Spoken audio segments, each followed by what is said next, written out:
I will say that this is the most important part to an Amazon FBA business. And so the danger is you put your foot on the gas for that Prime Day or for that event day. And another part of that is that the number one lever for organic ranks is don't start running ads to those. Here are the 5 ways you can increase your Amazon sales. And I have Brandon Young and Trevin Peterson, 2 Amazon FBA huge gurus. They know a ton of information. And we're gonna get started right away with the first one, which we have is creating content. Want to talk about how you can create content and increase your Amazon sales? Yeah, I think the number one lever for click-through rate and conversion rate is going to be how you present your offer. The value of your product, your unique selling proposition, and there's a direct correlation between how good your content is and how much you can charge. It's also going to dictate your click-through rate, your conversion rate, and that also starts very early on. So you need to make sure you do that research ahead of time, develop the right products that people want, and look at the competitors. But once you do get it, don't just take a shot with your cell phone and put it on Amazon. Make sure you're investing a good amount of time in a bunch of different creatives. There's AI tools out there. Amazon has some great ones, and they're allowing you to create content and test and test and test.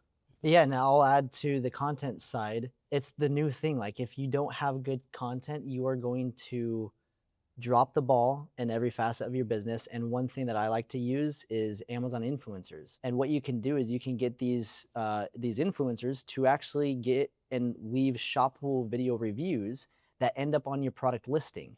And so the most important part with your product listing is taking up all of the real estate on the page as possible. And so you get these Amazon influencers to make simple video reviews about your product. When they upload it to the storefront, they'll tag your listing, and then it will actually appear on the product listing on like the main place, like where your product videos are. It will also appear at the bottom. And so it's just more places for people to see your product in real life. They're real people just talking about your product. And it's a great way to just help your conversion rates and get more eyeballs and people actually seeing how your product is being used. I want to emphasize what you just said there about taking up more real estate on your own listing, because if you don't do that and you don't have those videos up there, Amazon will show your competitors' videos. Yep. So that's a really big tip. And so when you guys are talking about content, you're talking about the main image, the side images, titles, thumbnails, all the things that are on your product listing page. Everything. What do you guys think about content outside of that? Like social media content? Is that something that plays into your ideas of selling on Amazon or not so much? I mean, it definitely can. And the cool part is once you have all of the content for your product listing, you can repurpose it and go and cross promote to everywhere else. And it's just going to be that flywheel and domino effect that helps everything else, and it reverts back to Amazon. And so the more places you can get your content out, the more it's going to help your business. So absolutely, it does take some extra effort to do that. And so the most important is focus on your actual Amazon listing. And then once you have enough content in your wheelhouse, you can then kind of diversify and start kind of growing and trying to get a larger brand presence, which as a result will help. I think what Trevin was saying there is really, really important, is that you have to nail the conversion rate and your content on Amazon first, then drive traffic to it. Now, Amazon actually loves outside traffic. So you have tools with DSP, and now you're actually able to see the journey of these sellers who see your ads at different places with the cloud. And you're able to understand what that True Tacos is and that ad spend is. And if you can get an attribution link and get a rebate from driving outside traffic, I think it's a wonderful play. I think in order to compete in a lot of very competitive categories, you need to be driving outside traffic at this point. Really quick, before we get into the second way to increase your Amazon sales, I do want to let you know that I'm now helping Amazon sellers grow their businesses. I've always had a program where I teach new sellers how to start Amazon FBA businesses, but now I'm helping existing Amazon sellers scale their business with my new company, Primate. It is a complete done-for-you agency, and we're helping businesses that are only making a few $1,000s in sales a month, all the way up to people that are doing over $1 million in sales per year. And right now we're offering free account audits. We're gonna go over your Amazon listings, your PPC. We're gonna go over every part of your Amazon business to see if we can actually help you to scale your business. There's a link down below. No matter what the size of your business is, click on the link down below, put in some information about your business, and we're gonna get you on a free call with one of our experts to do an audit on your entire Amazon business and show you how you can improve your business. And if you wanna work with us, we can help do all the work for you. So again, there's a link down below for that. Click on that. It's completely free. There's no obligations. You get a free call, free advice from myself and my team. We have decades worth of experience. Click on that link, fill in the information, and now let's get into the second way you can make more money with your Amazon business. And the second thing that we're going to talk about is variations. And it's another way to increase the amount of money you're making from people coming to your listing. And I'm assuming this means that you already have a successful product and you want to create another flavor, another size, another color. You want to talk about that, Brandon? Yeah, so I think not enough is done from most sellers in the variation strategies. And so what I mean by that is if you do your keyword research and you look at the thousands of keywords that are driving sales for your competitors. So I'll give you an example in the toy space. The standard go-to for a boy is a dinosaur toy, and the standard go-to for a girl is a unicorn toy, right?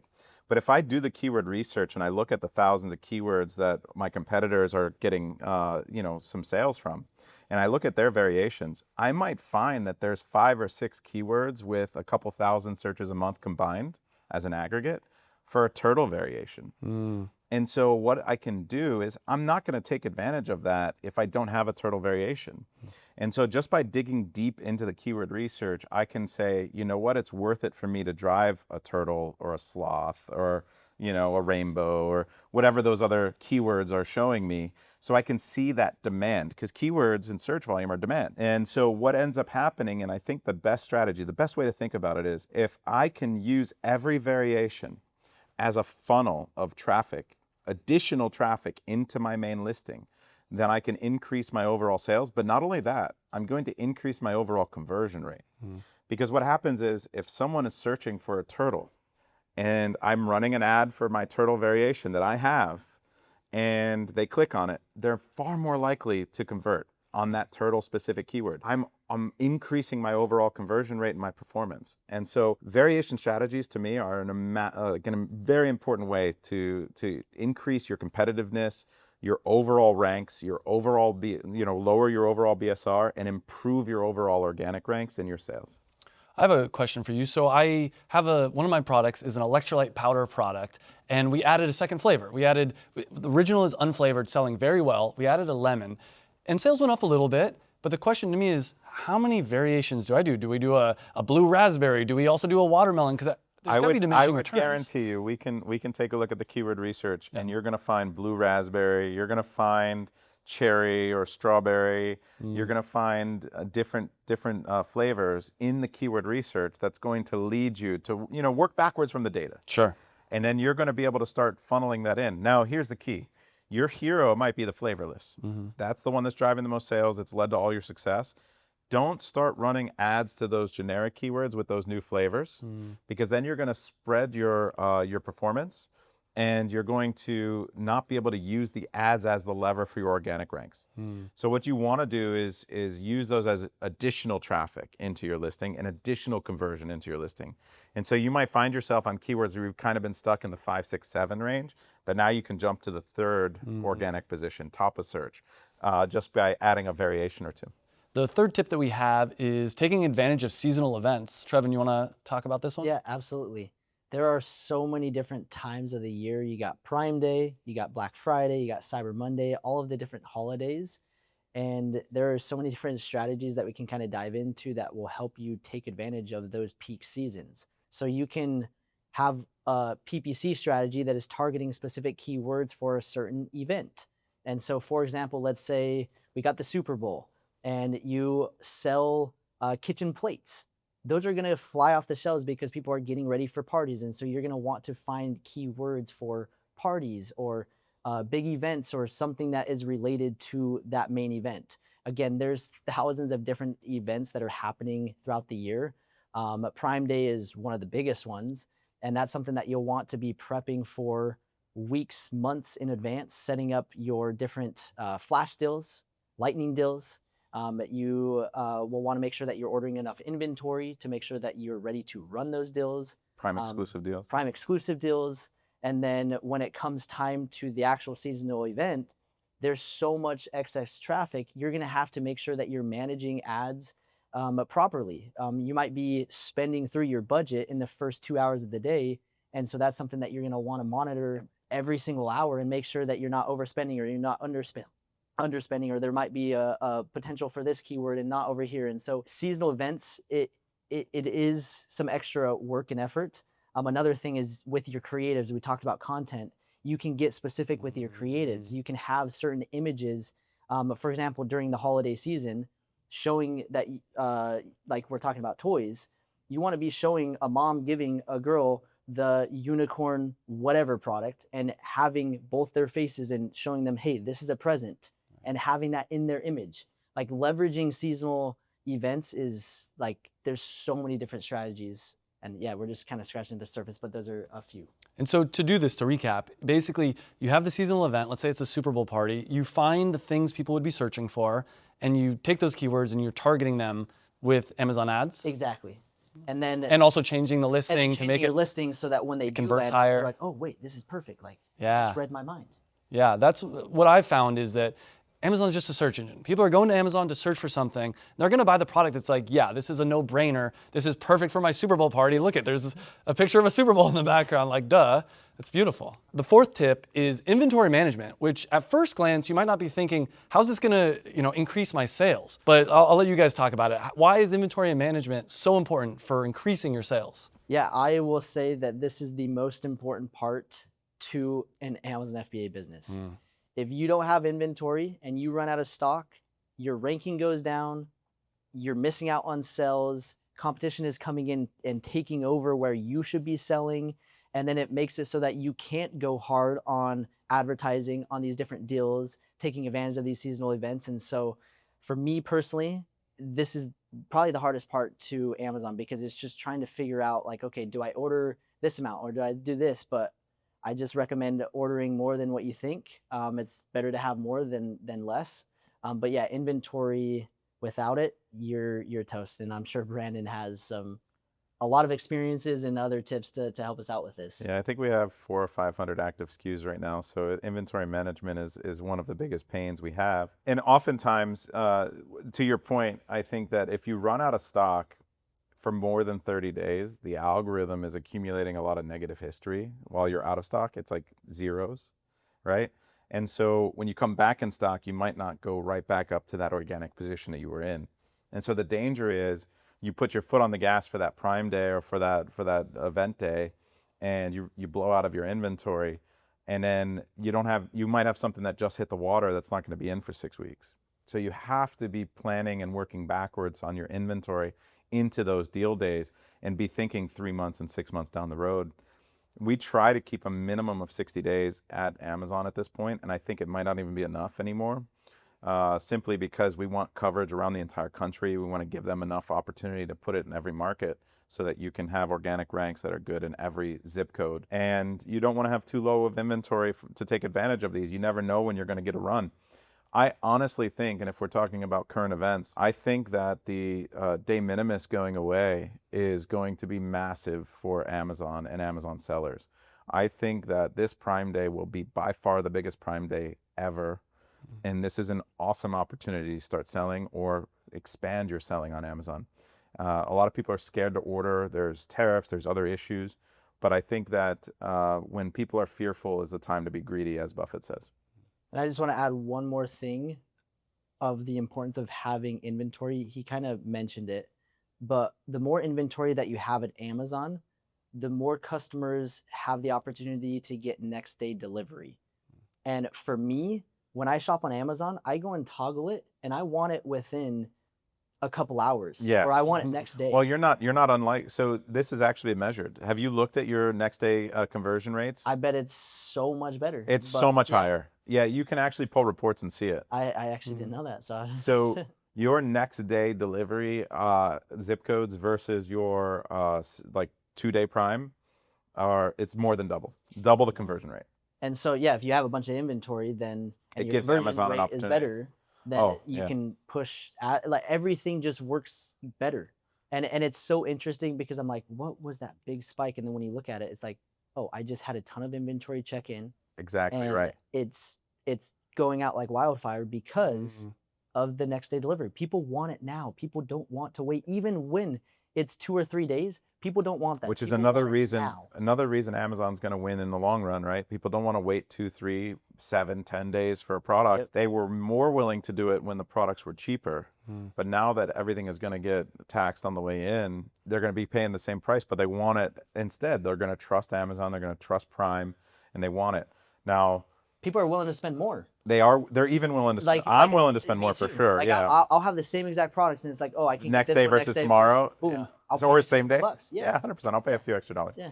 Another part of that is that the number one lever for organic ranks is conversion rate.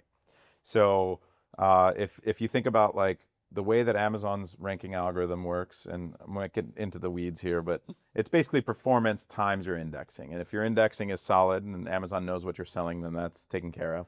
But if it's your click-through rate, conversion rate, and total revenue, conversion rate's weighted very heavily there.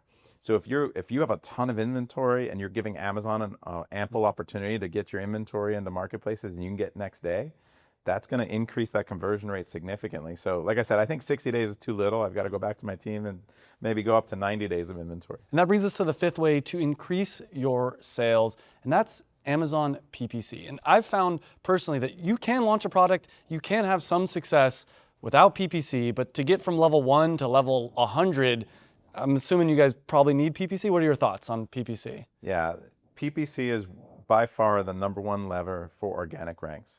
So if you think you can survive or rank on Amazon without running ads, it's not going to be the case.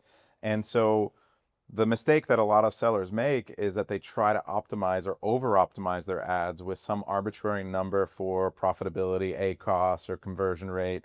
But every keyword is different. Every keyword is more specific or less specific. Every keyword will have a lower or higher acceptable conversion rate versus the competition, which is why you need to pull data like the Search Query Performance Report and look at benchmarks. And then you need to understand whether that ad that might be running at a higher ACoS is actually helping you rank so you get a bunch of organic sales. So you need to look at the total outcome in that tacos versus just the ACoS. And then that's how you can drive the growth of your business. Absolutely. I feel like beginners look at the ACoS and they're like, oh, it's so high. And then they immediately go and turn it down. But I'm like, you don't understand the whole goal of PPC is to help with the organic sales. Because if you can get the organic ranking, yes, your PPC cost might be a little high, but when you look at the overall picture, like you just said, you're actually extremely profitable. And so many people are too quick to turn something off because they're like, oh, it's not profitable. I need to do something about it, and I need to. Or they draw out an arbitrary line in the sand. They're like, I need my ACoS at to be 32%. this. Yes. And I'm like, I don't know. Maybe it needs to be 40 or 50, right? Because that's going to drive these 7 keywords that are related to that keyword, because there is a attribution across thousands of keywords for every action. Amazon is a spider web, right? It's a search engine with a spider web.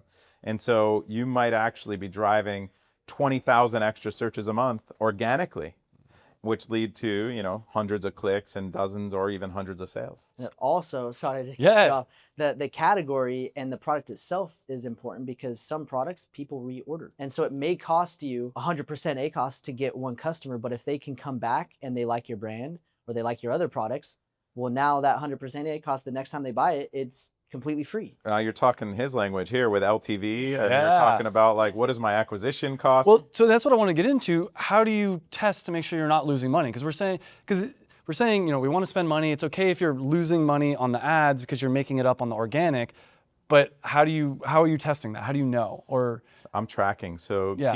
tracking organic ranks, making sure that I'm, and then looking at my total profitability. And then when you look at your traffic and you look at your impressions and you look at your click-through rate, you can see a blended average. But you can also see from a Search Query Performance Report, how am I doing versus my competitors, right? And a product like yours, I'm in a toy category. My LTV is a little bit lower. I have a lot of SKUs, so I do get some brand loyal customers. But the reality is they're not reordering 5, 6, 8 times on average like your customer might be. right. So you're spending $50, $60 to acquire a customer for your $30 purchase, and you're like, that seems ridiculous. Right. But that guy is going to order 7 times, right, on average. Yeah. And so now that's an extremely profitable acquisition. Just follow the numbers. Right? Follow the numbers. It's all data. That's 5 ways to increase your Amazon sales. Thanks for watching, and we'll see you guys in the next video.